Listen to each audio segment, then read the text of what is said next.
We come from the Mennonite church tradition. It's the St. Louis Mennonite Fellowship. Mennonites are historically a peace church and very committed to justice and doing good works in the world. And this was another way of doing that, to open up a store that helped people throughout the developing world receive fair income for what they did. As we began to consider how we could help people thrive rather than survive, the option of opening a fair trade boutique started to bubble to the top. Fair trade relates to labor practices. One thing that I am involved in this community is the Set Free movement in Bond County. It's part of a kind of an international anti-human trafficking movement, and labor practices touch everything from our chocolate to our coffee to our clothes to our electronics to our cars to, we can go on and on and on. And the idea of fair trade, or even just ethical consumption, is about being aware of what the supply chains are. Set Free really promotes best practices, and so most of the products that we come into contact with that are ethically sourced are fair trade, and so we promote those, we encourage those, we support those workers and those companies.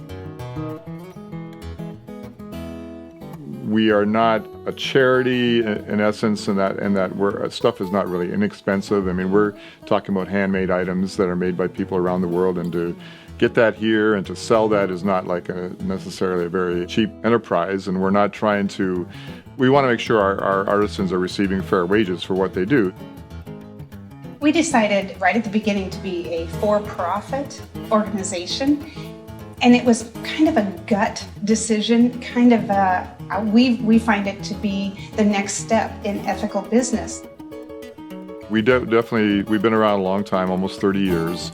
So we have a very loyal following of people who support us because of who we are, because they want to support fair trade, they want to know their purchases make a difference. So that is a substantial portion of who we have as customers. We have customers come in daily that are brand new, which kind of surprises us. I guess that I thought 15 months into a business, people would know about us a little bit better. But we get the walk-by customer. We're nestled between two lovely little restaurants, and so they come in intrigued by what's in the windows, and then we're able to tell the fair trade story. But we also have those folks who specifically search out fair trade because they've already got the mindset of what that means and how their dollars have power. Fair trade is about not the opposite of free trade, is about seeing the value in the supply chain. Made miles away from the shop, shipped around the world, stored in a warehouse, and then onto the shelves of a store. One issue that comes to mind regarding the trade industry in general, I think, is awareness. A lot of consumers don't necessarily know that the seafood that they're purchasing, children could have been exploited, or workers are forced to work on boats to gather the shrimp scampi that you're eating in a restaurant. And some of that too is not that people are cold-hearted, but because of the awareness, business owners aren't thinking of that either. We purchase our products for our stores specifically and only from vetted, fair trade certified wholesalers. There are over 40 nations participating in the fair trade movement, and within those nations there are hundreds of groups. I can't vet them all. And the day something is in my little store that is not fair trade or has misrepresented itself, then I have misrepresented fair trade. And so that is why we only work with a vetted wholesaler.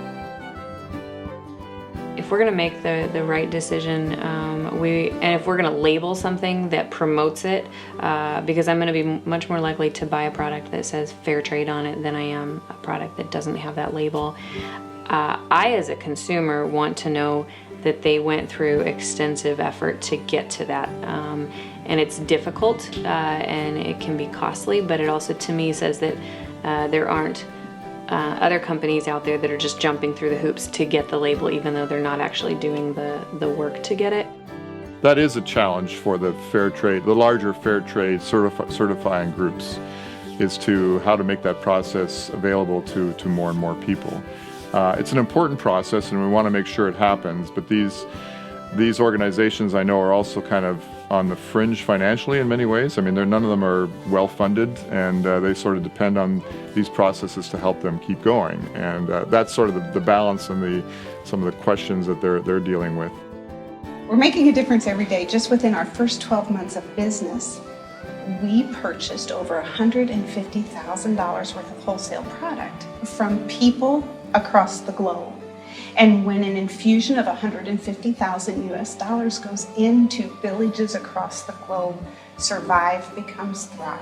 And that's how one little store in one little community is making a difference worldwide. It's definitely a huge part of my life. And in the course of that, I've had the opportunity to travel to a number of countries and visit artisans that we work with. So I at least have had the firsthand ability to connect with people and see the difference it makes in their lives. Maybe one of us isn't going to do something crazy, but if I get several friends to do it, and they get several friends and they get several friends, I think that's when the power starts, the momentum starts happening and people start caring. A big coffee company with a big green sign is working on, now it's going to take them till 2022 or something, but they're working on their coffee, at least 1% of it, being fair trade. That means they're hearing it. Absolutely. Ben & Jerry's has had it all together for a long, long time. And y'all know who they are, right? It's coming. And knowing that the farmer got a fair shake making the bananas makes them taste a little more sweet for the customers. A better banana, a better business, a better world. It's simple. It's fair.